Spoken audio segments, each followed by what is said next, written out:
욥기 42장 7절입니다. 여호와께서 욥에게 이 말씀을 하신 후에 여호와께서 대만 사람 엘리바스에게 이르시되 내가 너와 네 두 친구에게 노하나니 이는 너희가 나를 가리켜 말한 것이 내 종 욥의 말같이 옳지 못함이니라. 그런즉 너희는 수소 7과 수량 7을 가지고 내 종 욥에게 가서 너희를 위해 번제를 드리라. 내 종 욥이 너희를 위하여 기도할 것인즉 내가 그를 기쁘게 받으리니 너희가 우매한 만큼 너희에게 갚지 아니하리라. 이는 너희가 나를 가리켜 말한 것이 내 종 욥의 말같이 옳지 못함이라. 이에 대만 사람 엘리바스와 수아 사람 빌닷과 나아마 사람 소발이 가서 여호와께서 자기들에게 명령하신 대로 행하니라. 여호와께서 욥을 기쁘게 받으셨더라. 욥이 그의 친구들을 위하여 기도할 때 여호와께서 욥의 곤경을 돌이키시고 여호와께서 욥에게 이전 모든 소유보다 갑절이나 주신지라. 이에 그의 모든 형제와 자매와 이전에 알던 이들이 다 와서 그의 집에서 그와 함께 음식을 먹고 여호와께서 그에게 내리신 모든 재앙에 관하여 그를 위하여 슬퍼하며 위로하고 각각 캐시타 하나씩과 금고리 하나씩을 주었더라. 여호와께서 욥의 말년에 욥에게 처음보다 더 복을 주시니 그가 양 14,000과 낙타 6,000과 소 1,000결이와 암나귀 1,000을 두었고 또 아들 7과 딸 3을 두었으며 그가 첫째 딸은 여미마라 이름하였고 둘째 딸은 그시아라 이름하였고 셋째 딸은 게렌 합복이라 이름하였으니 모든 땅에서 욥의 딸들처럼 아리따운 여자가 없었더라. 그들의 아버지가 그들에게 그들의 오라비들처럼 기업을 주었더라. 그 후에 욥이 140년을 살며 아들과 손자 4대를 보았고 욥이 늙어 나이가 차서 죽었더라. 오늘 이제 욥기 마지막 시간입니다. 끝이 잘 됐죠. 일단 우리의 관심사는 그거죠. 끝이 어떻게 되나? 잘 됐습니다. 의미심장합니다. 그러니까 갑절이나 복을 받았다 이렇게 다 얼버무리면 안 되고 7절 이하 오늘 본문에서 보듯이 세 친구에게 노하신다. 너희는 욥에게 가서 용서를 하나님께 구하라. 욥이 중재자가 되어 하나님이 그들의 잘못을 욥의 중재에 의하여 용서하겠노라. 이렇게 나옵니다. 그래서 이제 세 친구가 가서 여호와께서 자기들에게 명하신 대로 그 제물을 다 드리고 용서를 구하여 용서를 받습니다. 우리 욥기 내내 그랬는데 엘리후는 안 나오고 이제 이 세 친구만 나오는 것도 사실은 의미심장하고 만만치 않습니다. 우리 엘리후로 오면서 닫힌 세계와 열린 세계 얘기를 했습니다. 닫힌 세계, 우리가 이해하고 우리가 확인하는 것, 제일 많이 쓰는 것 인과율 그랬죠. 원인과 결과의 법칙. 그 다음에는 합리성이 있습니다. 합리성. 이 두 가지로 하나님을 제한하지 말라. 그런 결론입니다. 세 친구의 말이 그들의 말에서 틀린 것이 아니라 큰 틀을 그들의 이해로 닫아 놓아서 틀렸다는 겁니다. 그들을 욥이 받아서 욥이라는 더 큰 틀 안에 그것이 놓여 있어야 된다고 욥으로 하여금 중재를 하라 그럽니다. 이게 결론입니다. 욥에게 나타난 게 뭐죠? 이해할 수 없는 것. 잘못한 것이 없는데 고난을 당한 것. 세 친구가 계속 뭐라고 한 근거. 고난은 하나님께 벌을 받는 거다. 그건 죄에 대한 하나님의 심판이다. 우리 설정이 뭐라 그랬죠? 욥기가 욥은 의인이다 해서 출발을 한다고요. 욥에게 잘못이 없다 해서 출발을 했는데 고난은 당하거든요. 그러니까 욥은 이해할 수 없다고 세 친구들은 네가 우기는 것만 봐도 네가 잘못한 거다가 됐죠. 그래서 결론이 뭐라고요? 그 세 친구가 없어져야 되는 게 아니라 그 세 친구가 욥의 이해 안에, 욥의 경험 안에 있어야 된다. 그 셋이 주장한 것이 전부가 아니고 욥이 경험한 것, 더 큰 것이 있다. 그게 뭐죠? 하나님이 하시는 일에는 우리의 합리성과 우리의 인과율보다 더 큰 법칙이 있다. 어떤 법칙? 그건 하나님 마음대로다. 하나님 마음대로다 그러면 우리는 금방 이제 이해를 위해서 하는 거예요. 이런 표현은 나쁜 거예요. 이해라도 엿장수 마음대로 하고는 다른 거라고요. 전혀 다른 겁니다. 엿장수는 사람이고 하나님 마음대로라는 건 하나님이시거든요. 그 하나님의 공의로우심이 인과율에 합리성에 드러나거든요. 그 도덕에서 드러나거든요. 하나님이 요구하시는 거룩함으로의 부름, 이스라엘에게 준 율법들은 하나님의 마음대로라는 것이 질서가 없거나 혼란스럽거나 아무래도 좋은 게 아니라는 게 분명히 드러났지만 거기에 매여 있지 않죠. 그것을 만드신 더 큰 분이다 이겁니다. 그 다 무엇을 위해서 하죠? 하나님이 우리를 사랑하사 복 주시려고 하는 것이다. 이것이 마지막 결론이 가지는 겁니다.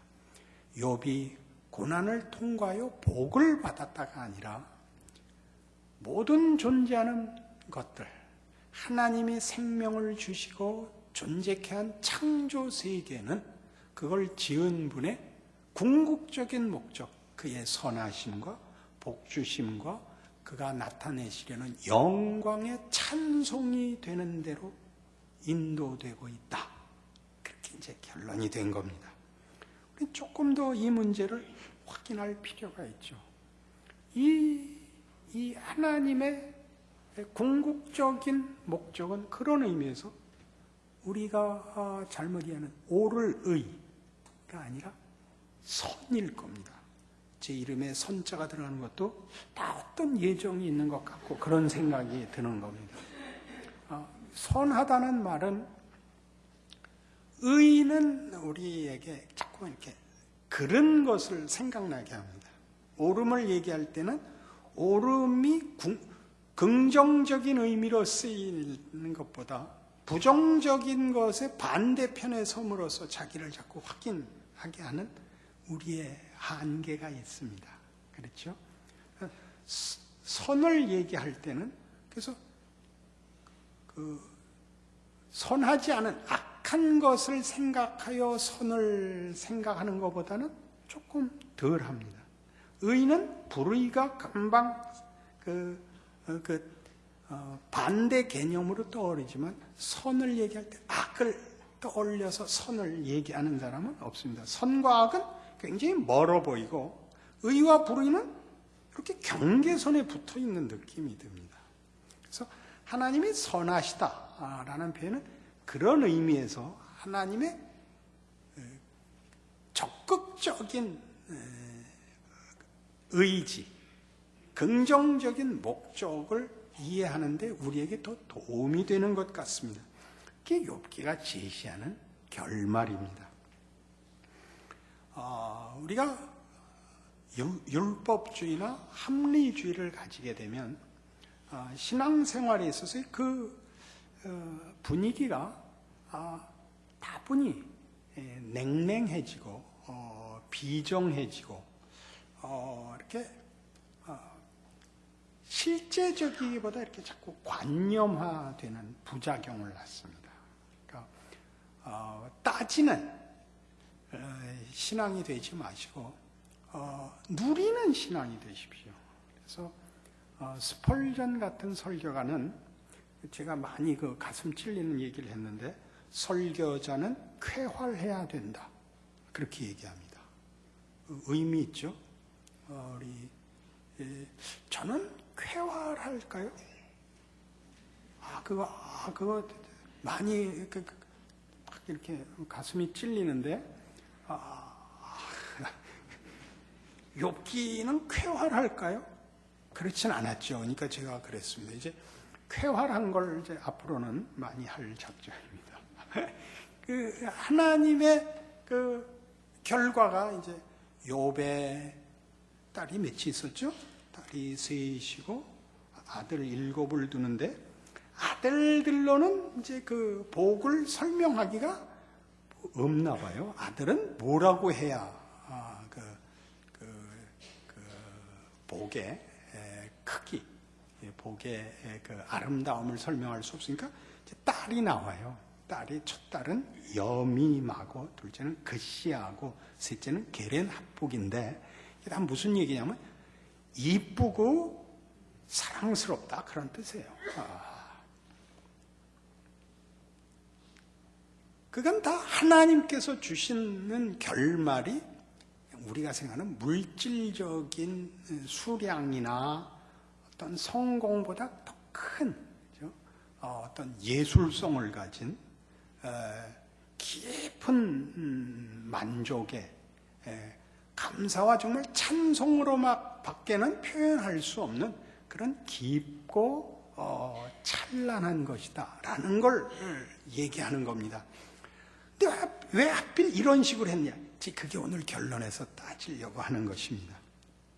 하나님은 이 폭풍 속에서 이제 마지막에 나타나십니다. 그게 나타나시면 폭풍 속에서 나타난다는 것도 의미심장하고 폭풍 속에서 나타나셔서 이쁜 딸을 줬다. 그러는 것도 사실은 이게 조금 안 맞습니다. 이게 중간에 드라마 작가가 갑자기 바뀐 것 같이 성향이 바뀐 것 같습니다. 그리고 거기에 아주 멋진 연속성이 있습니다. 하나님이 어떤 분이냐 그럴 때 욥기 내내 우리는 하나님을 이렇게 지켜보고 있는 느낌을 가집니다. 고난을 당하는 욥을 놓고 하나님과 사탄 사이에 내기를 하는 하나님, 친구들과 욥의 논쟁을 지켜보는 하나님, 심사위원 같고 어떻게 하나 지켜보는 그런 제3자적 국외자의 모습으로 보여지는데, 폭풍 속에서 하나님이 나타나셨다는 건 그 과정을 하나님이 만드시고 개입하고 계시다는 비유입니다. 하나님이 이렇게 마음이 막 불타올랐다는 표현인데 호세아 11장에 성경에는 이런 식으로 표현되어 있습니다.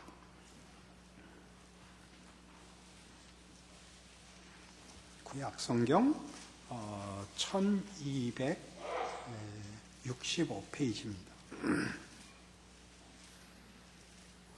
1절부터 볼게요. 여기는 이제 범죄한 북왕조 이스라엘을 이제 꾸짖으시고 애타하시는 하나님의 말씀입니다. 11장 1절입니다. 이스라엘이 어렸을 때 내가 사랑하여 내 아들을 애굽에서 불러냈거늘 선지자들이 그들을 부를수록 그들은 점점 멀리하고 바알들에게 제사하며 아로 새긴 우상 앞에서 분향하였느니라. 그러나 내가 에브라임에게 걸음을 가르치고 내 팔로 안았음에도 내가 그들을 고치는 줄을 그들은 알지 못하였도다. 내가 사람의 줄 곧 사랑의 줄로 그들을 이끌었고 그들에게 대하여 그 목에서 멍에를 벗기는 자 같이 되었으며 그들 앞에 먹을 것을 두었노라. 그들은 애굽 땅으로 되돌아가지 못하겠거늘 내게 돌아오기를 싫어하니 아수르 사람이 그 임금이 될 것이라. 칼이 그들의 성읍들을 치며 빗장을 깨뜨려 없이 하리니 이는 그들의 계책으로 말미암음이니라. 내 백성이 끝끝내 내게서 물러가나니 비록 그들을 불러 위에 계신 이에게로 돌아오라 할지라도 일어나는 자가 하나도 없도다. 이제 이스라엘의 당시 현실입니다. 심판을 자초하고 있는 이스라엘입니다. 그 다음에 이렇게 나옵니다. 에브라임이라는 건 북왕조를 지칭하는 한 대표되는 그 12 지파 중에 하나인데, 에브라임이 북왕조 이스라엘의 뭐라 그럴까요? 그 대표격인 지파라서 북왕조를 부를 때 에브라임이라고 합니다. 에브라임이여 내가 어찌 너를 놓겠느냐? 이스라엘이여 내가 어찌 너를 버리겠느냐? 내가 어찌 너를 아드마 같이 놓겠느냐? 어찌 너를 스보임 같이 두겠느냐? 아드마와 스보임은 소돔과 고모라 멸망할 때 거기 같이 있었던 그 평원에 있던 성읍들입니다. 그러니까 소돔 같이 놓겠느냐? 고모라 같이 두겠느냐? 내 마음이 내 속에서 돌이켜 나의 긍휼이 온전히 불붙듯 하도다. 내가 나의 맹렬한 진노를 나타내지 아니하며 내가 다시 에브라임을 멸하지 아니하리니 이는 내가 하나님이요 사람이 아님이라. 네 가운데 있는 거룩한 이니 진노함으로 네게 임하지 아니하리라. 너희가 멸망을 자초했고 너희 망한다. 그래 놓고 뭐라 그러신다고요? 내가 어찌 너희를 온전히 포기하겠느냐? 나는 하나님이다. 난 사람이 아니다. 사람은 인과관계 이상 할 다른 수단이 없죠. 인간은 이렇게 잘못된 걸 뒤집을 능력이 없습니다. 죽으면 끝인 거고 하나님은 예수 안에서 그걸 뒤집으셨습니다. 사망을 뒤집으셨습니다. 그러니까 절망은 없는 겁니다. 그게 기독교가 가지는 힘입니다. 하나님이 누구시냐? 할 때 예수를 믿으면 구원을 얻는다고 선언하시고 실천하시는 우리 아버지다. 그렇게 얘기하는 거예요. 이게 이제 하나님께서 어떻게 모든 역사와 개인 인생에 개입하시는가입니다. 하나님 지켜보고 계시는 것이 아니라 뛰어들어와 우리와 씨름하십니다. 그러니 하나님이 아브라함에게 너 이삭 바쳐라 그러죠. 우리로서는 말이 안 되는 얘기지만 이삭을 잡으려고 하자 여호와의 천사가 나타나 못하게 하는 거 아니에요. 거기까지 함께 하고 계신다는 뜻이죠. 왜 그렇게 요구했냐고요? 우리 욥기식으로 이해를 하자면 하나님이 우리에게 거기까지 요구하신다.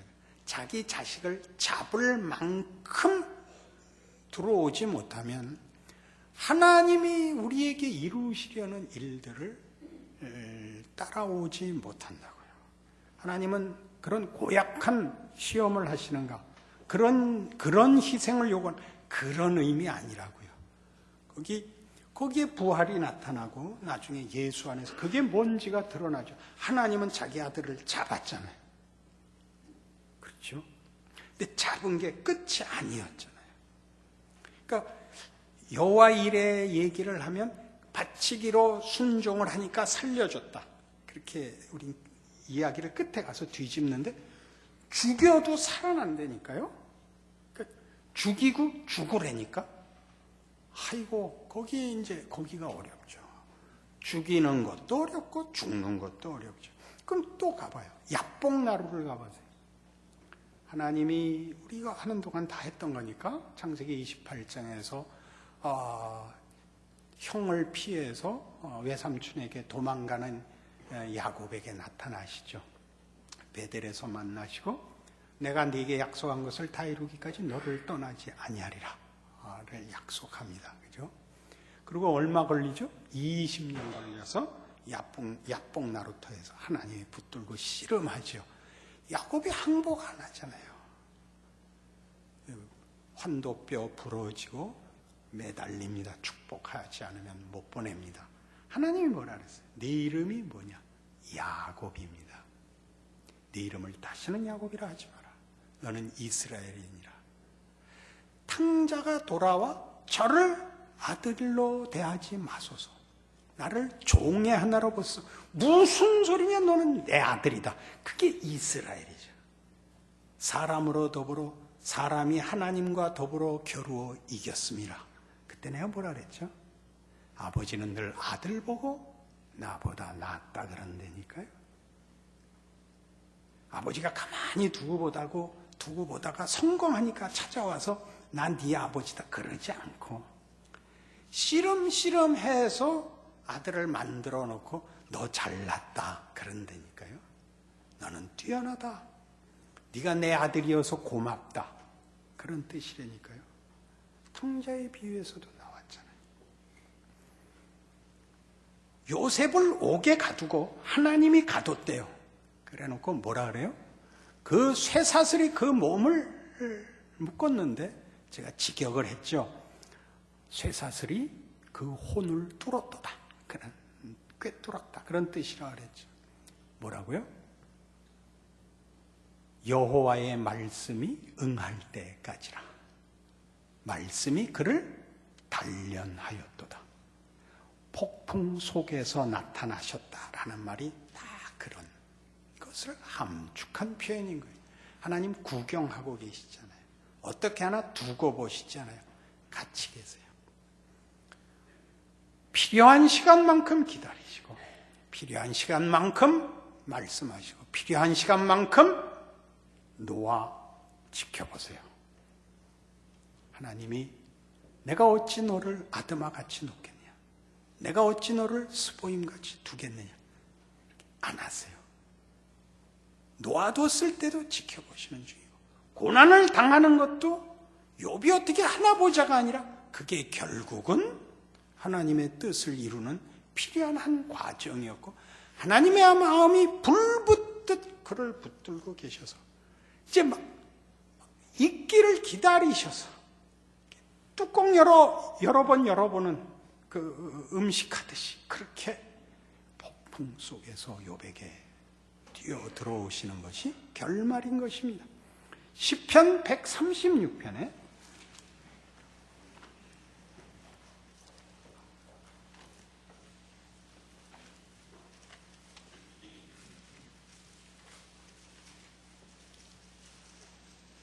시편 136편은 감사의 시입니다. 여호와께 감사라, 그는 선하시며 그 인자하심이 영원하미로다 라는 후렴이 반복되는 시입니다. 거기 23절, 우리를 비천한 가운데서도 기억해 주신 이에게 감사하라, 그 인자하심이 영원하미로다. 욥기를 하면 우리가 비천한 가운데도 봐준 것이 아니라, 우리 지난 시간에 했어요. 티끌과 재가 문제가 아닙니다 를 만드신 하나님, 티끌과 재 가운데서 회개하여 이 낮은 자리에서가 아니라 어떤 낮은 자리도 하나님이 함께 하시면 영광의 자리입니다. 감수할 수 있습니다. 그래서 티끌과 재 가운데서 회개하나이다, 이거 괜찮습니다. 그거예요. 비천한 가운데서도 선을 이루시며 영광을 만드시는 하나님께 감사하라, 그 인자하심이 영원하미로다. 우리를 우리의 대적에게서 건지신 이에게 감사하라, 그 인자하심이 영원하미로다. 대적이 누굴까요? 제가 아는 대적은 이겁니다. 제가 아는 대적, 자폭과 타협. 우리 인간이 가지는 최고의 적, 신앙인이 가지는 최고의 적, 자폭과 타협. 어디다 써놓으세요. 성경책 앞에다. 자폭과 타협.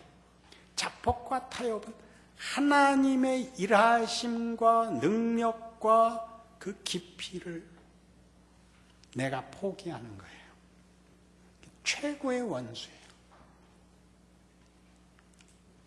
하나님이 얼마나 크고 얼마나 깊은 것을 우리에게 이루시는지 몰라서 자폭하거나 타협해. 자폭하거나 타협해. 자폭의 한 형태가 뭐냐? 계속 회개하는 거예요. 이상한 말을 했죠. 계속 회개해서 안심하려고 그러지 마세요. 그래갖고 고난과 이해할 수 없는 게 끝나기를 바라지 마세요. 어디까지 울어야 되는지, 어디까지 가야 되는지 몰라요. 하나님이 가는 데까지 가야 돼요. 그가 폭풍 속에 있고 내 마음이 온전히 불붙듯 하도다 라고 말씀하는 걸 늘 매일 기억하세요. 내 마음이 너를 인하여 내 속에서 온전히 불붙듯 하도다. 그런 하루하루를 지나는 거죠. 그래서 이 고린도전서 12장에 가면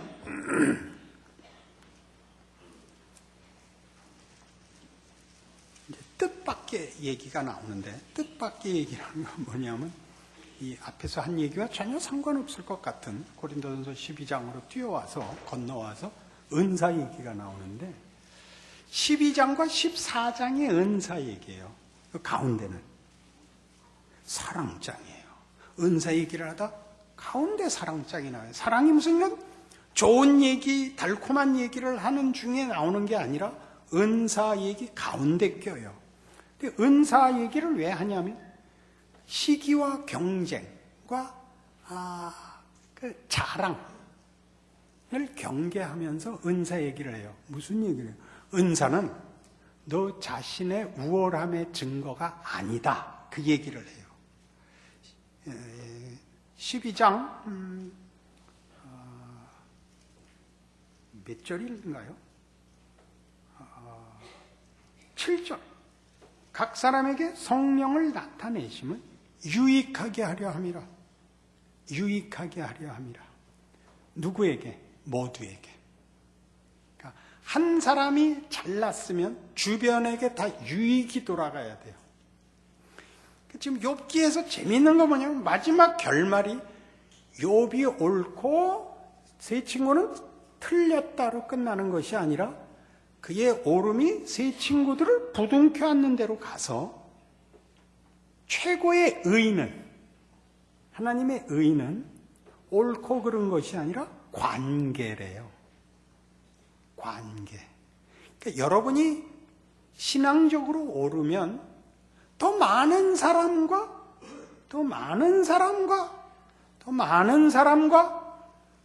기뻐야 돼요. 여러분의 오름이 다른 사람과 불화가 되면 그건 옳은 게 아니래요. 누구든지 예수를 믿으면 구원을 얻으리라 해요. 누구든지를 기억하셔야 돼요. 누구든지. 기독교 신앙의 무시무시함이에요. 하나님이 다 열어놓고 있어요. 어디도 들어오지 못할 곳이 없어요. 그게 여기에서도 결론이거든요.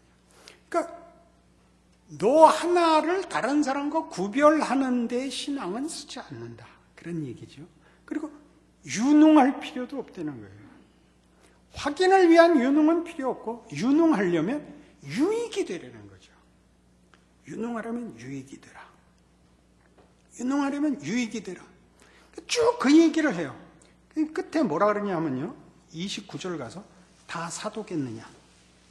다 선지자겠느냐? 다 교사겠느냐? 다 능력을 행하는 자겠느냐? 다 병 고치는 은사를 가지겠느냐? 다 방언을 말하는 자이겠느냐? 다 통역하는 자이겠느냐? 너희는 더욱 큰 은사를 사모하라. 굉장히 큰 은사를 사모해야 되는 이유? 유익해라. 더 많이 유익해라. 내가 또한 가장 좋은 길을 너희에게 보이리라. 그러니까 사랑이 은사라는 얘기는 아니에요. 큰 은사를 가져서 유익해야 되듯이 유익한 길. 그래서 이제 사랑이 나오는 거예요. 사랑은 어떤 것이냐? 사랑은 다 상대를 위하여 있는 거예요.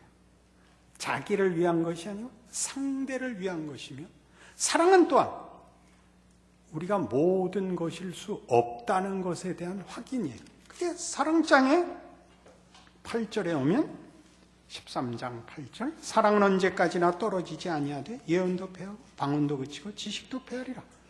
우리는 부분적으로 알고 부분적으로 예언하니 온전한 것이 올 때는 부분적으로 하던 것이 패하리라. 내가 어렸을 때는 말하는 것이 어린아이와 같고 깨닫는 것이 어린아이와 같고 생각하는 것이 어린아이와 같다가 장성한 사람이 되어서는 어린아이의 일을 버렸노라. 우리가 지금은 거울로 보는 것 같이 희미하나 그때는 얼굴과 얼굴을 대하여 볼 것이요. 지금은 내가 부분적으로 하나 그때는 주께서 나를 아신 것 같이 내가 온전히 알리라. 그런즉 믿음, 소망, 사랑 이 세 가지는 항상 있을 것인데 그 중에 제일은 사랑이라. 지금은 부분적으로 알고 있는 거다. 그러니까 욥에게 뭘 요구했어요? 세 친구를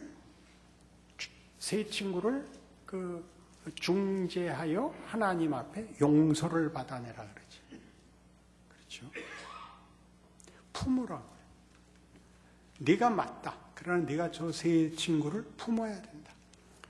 인과 율과 합리를 품어야 됩니다. 그것보다 더 크지만 그거 품고 있습니다. 이것과 그것이 수평적으로 대등한 위치에 있는 것이 아니라 더 큰 틀, 하나님이 누구신가라는 열려있는 틀 속에 하나님의 거룩하심과 하나님의 질서를 드러내며 그것보다 더 큰 하나님의 용서와 일하심과 궁극적인 승리를 믿어야 합니다. 굉장한 결론이죠.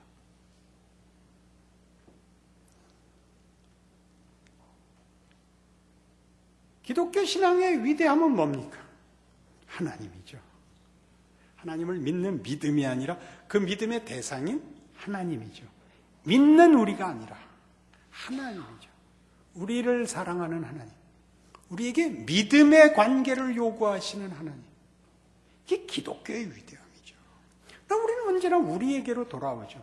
은사에서도 자신에게로 돌아오고, 이해와 확인에서도 논리성으로 돌아와 구별하죠. 틀리면 언제나 구별하죠. 분리되죠. 신앙으로 오면 묻고 감싸라는 거죠. 그거는 어떻게 할 수 없죠. 하나님이 그렇게 하시고 하나님이 우리를 그리로 부르셔야만 우리도 할 수 있는 것입니다. 그리고 욥기의 결말은 그리 갑니다. 무엇을 통해서 가죠? 고난을 통해서 갑니다. 고난당한 것을, 억울함을 보상해 준 것이 결론이 아니라 고난으로만 이 자리를 간다는 겁니다. 고난으로만. 욥이 뭘 경험했죠? 억울한 걸 경험했어요. 억울한 것을. 세 친구는 뭐였죠? 그들은 분명한 걸 얘기했어요. 누가 더 크다고요? 억울한 것을 경험한 것이 더 크다고요. 누가 누구를 감싸라고요? 억울한 자가 분명한 자를 감싸래요. 그래서 어떻게 됐다고요? 억울함을 통과해서 가는 자리에 욥이 왔다고 결론을 내려요. 몇 배 복을 받았다고요?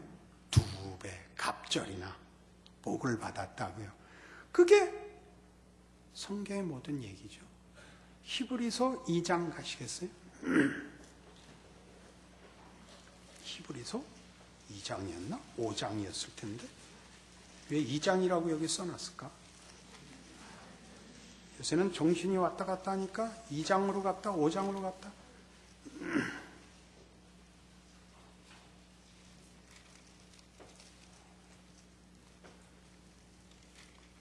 제가 볼게요. 5장이에요. 7절. 그는 육체에 계실 때 자기를 죽음에서 능히 구원하실 이에게 심한 통곡과 눈물로 간구와 소원을 올렸고 그의 경건하심으로 말미암아 들으심을 얻었느니라. 그가 아들이시면서도 받으신 고난으로 순종함을 배워서 온전하게 되셨은즉 자기에게 순종하는 모든 자에게 영원한 구원의 근원이 되시고 하나님께 멜기세덱의 반차를 따른 대제사장이라 칭하심을 받으셨느니라. 이 고난 때문에 뭘 할 수 있다고요? 멜기세덱의 반차를 따른 대제사장직을 수행할 수 있대요. 왜? 고난을 받아보셔서 인간의 약함을 체휼하셔서 최악의 자리에 가보셔서 누구에게나 변호를 할 수 있고 편을 들 수 있대요. 그 누구도 가롯 유다도 회개했으면 되는 거예요. 베드로에게도 약속해서 너는 돌이킨 후에 내 형제를 굳게 하라. 그 강도에게도 그랬어요. 네가 오늘 나와 함께 낙원에 있으리라. 뭘 해서 알았다고? 이 고난의 자리를 통과함으로써 그들을 다 끌어안을 만큼 깊고 넓어지셨어요. 실제로 고난을 통하여 순종함을 배워 온전하게 돼요.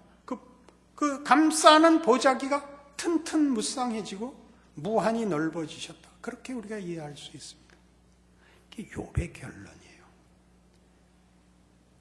자기를 내어주어서만 싸매는 하나님의 방식, 상대방을 무릎 꿇려 자기의 소유로 삼는 방식이 아닌 자기를 주어 감싸 안는 기독교가 그 주인 되신 하나님 되심을 증명하고 설득하고 일하시는 방식, 예수를 십자가에 못 박아 죽음의 자리까지 요구하시고 부활시켜 받는 영광, 그게 기독교죠.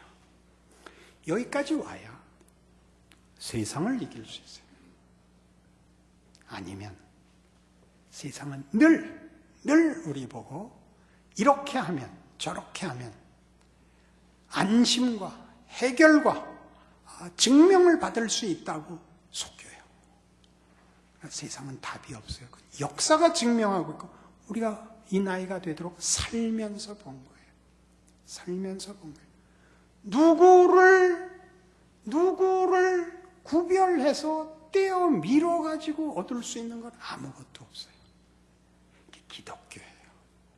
그러니 울어야 되고 뭐 부둥켜 안을 그런 감성적인 얘기가 아니라 사실이에요.